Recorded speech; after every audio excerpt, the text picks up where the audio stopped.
إن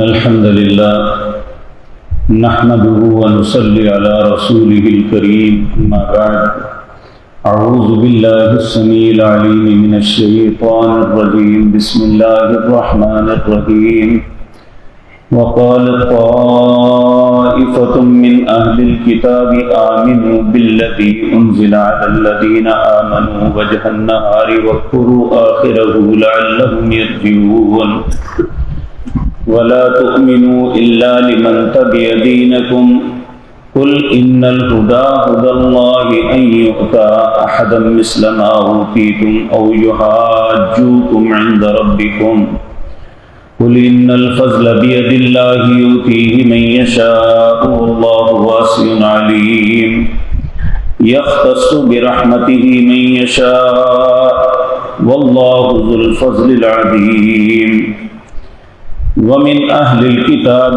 من إن تأمنه بقنطار يؤده إليك ومنهم من إن تأمنه بدينار لا يؤده إليك إلا ما دمت عليه قائما ذلك بأنهم قالوا ليس علينا في الأميين سبيل ويقولون على الله الكذب وهم يعلمون بلى من أوفى بعهده واتقى فإن الله يحب المتقين.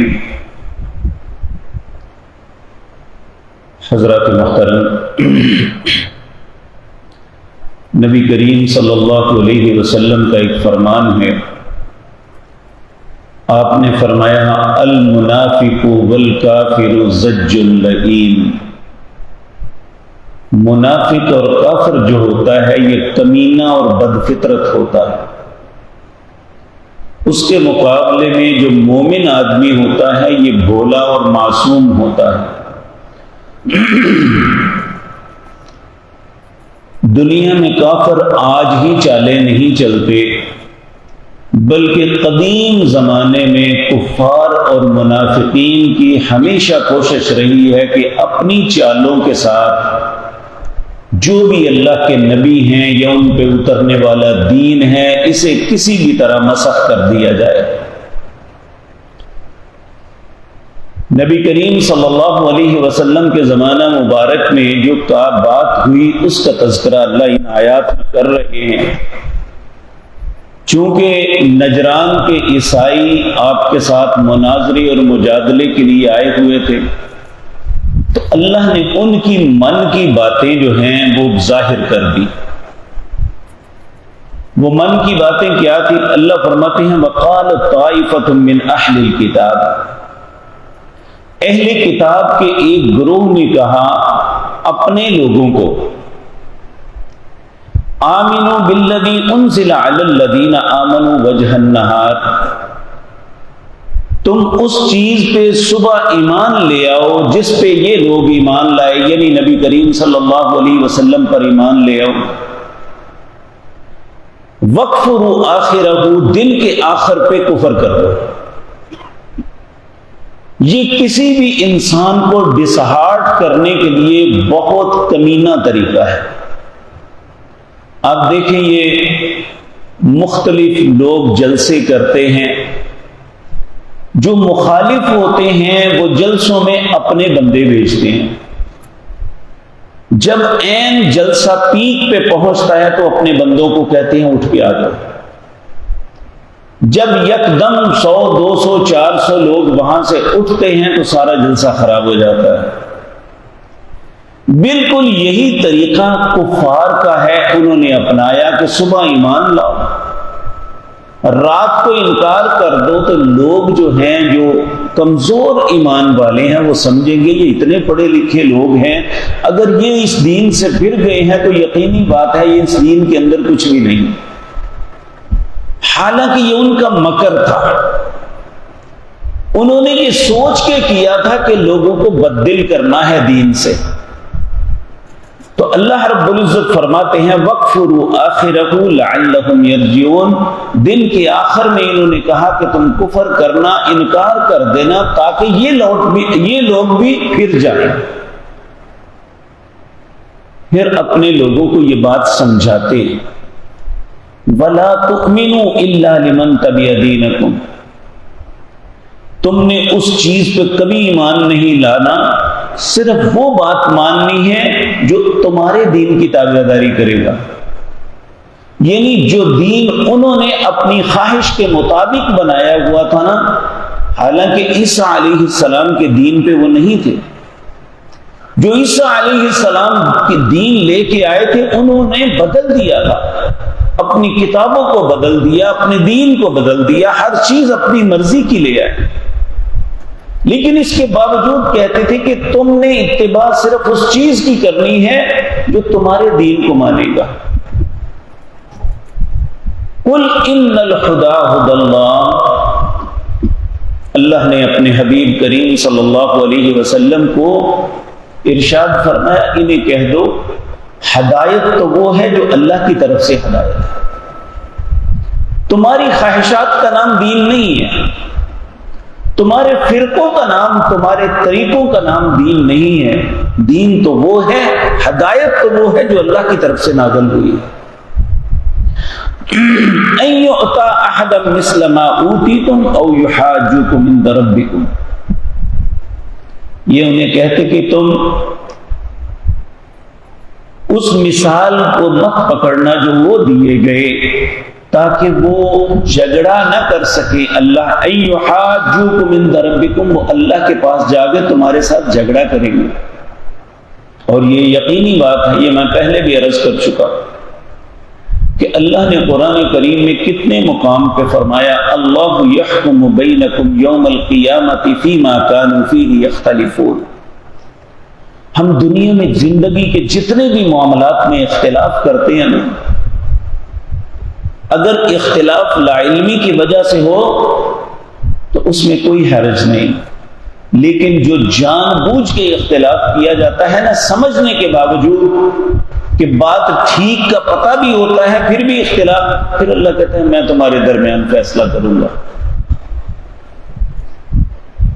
تو اللہ رب العزت فرماتے ہیں کل، اے میرے پاک پیغمبر انہیں فرما دیجئے ان الفضل بید اللہ، فضل اللہ کے ہاتھ میں ہے، تمہارے ہاتھ میں نہیں ہے، یؤتیہ من یشاء، جس کو چاہتا ہے وہ اپنے فضل عطا کرتا ہے۔ اس کے فضل سے یہاں مراد دین کی صحیح فہم ہے، دین کی سمجھ ہے، کہ کسی انسان کو سیدھا رستہ مل جانا یہ اللہ کا بہت بڑا انعام ہے، کہ اللہ کسی کو اسلام کی، ایمان کی اور اس صحیح طریقے کی رہنمائی کر دیتا ہے جو اللہ نے اپنے حبیب کریم جناب محمد رسول اللہ پہ نازل کیا۔ اللہ فرماتے ہیں قل، کہہ دیجئے ان الفضل بید اللہ، بے شک فضل جو ہے یہ اللہ کے ہاتھ میں ہے، یؤتیہ من یشاء، جس کو چاہتا ہے عطا کرتا ہے، واللہ واسع علیم، اللہ بہت وسیع علم والے ہیں، اللہ کے علم کو کوئی نہیں پہنچ سکتا۔ یختص برحمتہ من یشاء، وہ خاص کرتا ہے اپنی رحمت کو جس کے ساتھ چاہتا ہے۔ اگر اللہ نے اپنے حبیب کریم کو خاص اپنی رحمت سے نوازا، آپ کی امت کو خاص رحمت سے نوازا، تو یہ اللہ کی مرضی ہے۔ اگر ان سے یہ سب کچھ چھن گیا، اللہ نے امت محمد رسول اللہ کو عطا کیا، تو یہ اپنی مرضی سے نہیں، اللہ نے عطا کیا ہے۔ واللہ ذو الفضل العظیم، اور اللہ بہت بڑے فضل والے ہیں۔ پھر اللہ رب العزت اہل کتاب میں سے، دیکھیں باوجود اس بات کے مخالفت کی ہے، یہ لوگ اللہ اور اس کے رسول کی ہر بات کا انکار بھی کر رہے ہیں، لیکن جو کسی کے اندر اچھائی ہے نا، اللہ اس کو بیان کرتے ہیں۔ اور یہ ہمارے لیے بھی بات ہے، ہمارا جتنا مرضی سخت مخالف ہو، ہمیں مخالفت برائے مخالفت نہیں کرنی چاہیے۔ اگر کسی کے اندر کوئی اچھی صفت ہے تو اس صفت کو قبول کرنا چاہیے، ماننا چاہیے۔ کہ اس کے اندر یہ صفت تو موجود ہے۔ تو یہاں اللہ فرماتے ہیں وَمِنْ أَهْلِ الْكِتَابِ، اہل کتاب میں سے کچھ ایسے ہیں ان تأمنه بقنطار يؤديه إليك، اگر تم ایک خزانہ بھی ان کو پکڑا دو امانت تو وہ واپس کریں گے، یعنی اتنے دیانتدار ہیں وہ۔ لیکن وَمِنْهُمْ مَنْ إِنْ تَأْمَنْهُ بِدِينَارٍ لَا يُؤَدِّهِ إِلَيْكَ، اور ایسے بھی بد نصیب ہیں اگر ایک دینار بھی دے دو تو واپس نہیں کریں گے۔ جو اچھے ہیں ان کی تعریف کی، جو برے ہیں ان کا بھی بتایا، کہا لا بقنطار يؤديه إليك ومنهم من إن تأمنوا بدينار لا يؤديه إليك إلا ما دمت عليه قائما، یہاں تک کہ تم ان کے سر پہ کھڑے رہو کہ نہیں میں نے لے کے ہی جانا ہے، یہ مجبوراً دیں گے، ان کے اندر امانت داری کوئی نہیں ہے۔ وَيَقُولُونَ ذَلِكَ بِأَنَّهُمْ قَالُوا لَيْسَ عَلَيْنَا فِي الْأُمِّيِّينَ سَبِيلٌ، یہ کہتے ہیں کہ ان امیوں کے پیسے مار لینے میں کوئی حرج والی بات نہیں ہے۔ یہ سوچ عیسائیوں کی تھی مسلمانوں کے متعلق، بدقسمتی سے آج مسلمانوں کی سوچ بھی یہ بن گئی ہے، جب یہ مختلف عیسائی ملکوں میں جاتے ہیں تو وہاں سے پیسے ٹھگ کے، بینکوں سے کریڈٹ کارڈ کے ذریعے پیسے لے کے مار کے بھاگ آتے ہیں کہ یہ غیر مسلمین کا مال کھا جانا چاہیے۔ اللہ ایسے انسانوں کو پسند نہیں کرتا، کہ چاہے آپ دیکھیں نبی کریم صلی اللہ علیہ وسلم نے جب ہجرت کی تھی نا، کتنا مجبور ہوئے تھے کہ آپ کو ہجرت کرنے پہ جو ہے نا مجبور کر دیا گیا، یہاں تک کہ اس وقت آپ کے قتل کا فیصلہ ہو گیا کہ نبی کریم صلی اللہ علیہ وسلم کے گھر کا محاصرہ کرو اور آپ کو شہید کر دو۔ یہ تو اللہ نے بچایا، ان کو اندھا کر دیا کہ نبی کریم وہاں سے نکل گئے، لیکن ان ساری باتوں کے باوجود نبی کریم نے وہ امانتیں جو کفار کی آپ کے پاس تھی، حضرت علی کو کہا کہ علی ان امانتوں کو واپس کر کے تم بھی آ جانا۔ آج ہم امانت کو چیز ہی کوئی نہیں سمجھتے۔ تو اللہ رب العزت فرماتے ہیں جہاں ان اہل کتاب کے اندر بہت دیانتدار لوگ ہیں، ان کے پاس خزانہ بھی رکھ دیا جائے تو واپس کرتے ہیں، اور کچھ ایسے بد دیانت اور خائن ہیں ایک دینار بھی دو تو واپس نہیں کریں گے، یہاں تک کہ ان کے سر پہ کھڑے رہو مجبور ہو کے دیں گے ویسے نہیں دیں گے۔ وَيَقُولُ، اور یہ جو ان کی بات کہنی ہے کہ ذَلِكَ بِأَنَّهُمْ قَالُوا لَيْسَ عَلَيْنَا فِي الْأُمِّيِّينَ سَبِيلٌ، ہمارے اوپر کوئی گناہ نہیں کہ اگر ان کا پیسہ رکھ لو۔ وَيَقُولُونَ عَلَى اللَّهِ الْكَذِبَ، اللہ فرماتے ہیں یہ اللہ پہ جھوٹ باندھ رہے ہیں، اللہ نے انہیں ایسی کوئی اجازت نہیں دی کہ تم جس کا مرضی پیسہ مار لو۔ اگر ایک کافر کا پیسہ مارنا یا کافر کا مسلمان کا پیسہ مارنا غلط ہے تو کیا مسلمان کا پیسہ مار سکتا ہے؟ لیکن آج بدقسمتی سے خیانت یہاں تک ہے کہ کسی کے پاس کسی کا ٹکا بھی آ جائے تو وہ چھوڑنے پہ تیار نہیں ہے۔ کوئی کسی پہ اعتماد کر کے کسی کا کام کر دے یا کسی کو ادھار مال دے دے تو وہ پیسے واپس کرنے کے لیے تیار نہیں ہے۔ تو اللہ رب العزت فرما رہے ہیں وَيَقُولُونَ عَلَى اللَّهِ الْكَذِبَ وَهُمْ يَعْلَمُونَ، یہ اللہ پہ جھوٹ باندھ رہے ہیں حالانکہ وہ جانتے ہیں کہ یہ غلط کر رہے ہیں، اپنی پاس سے یہ باتیں کر رہے ہیں۔ پھر اللہ فرماتے ہیں بلا، کیوں نہیں، من اوفا بعہدہ، کون ہے جو اپنے وعدے کو پورا کرے، واتقا، اور اللہ سے ڈرو، فإن اللہ یحب المتقین، اللہ محبت کرتے ہیں متقین سے، جو عہد کی پاسداری کرتے ہیں، جو کسی کا حق نہیں مارتے، اللہ ان سے محبت کرتا ہے۔ اللہ ہمیں بھی ایسا بننے کی توفیق عطا فرمائے، اللہ ہمیں بددیانت نہیں امانت داری کی زندگی بسر کرنے کی توفیق عطا فرمائے۔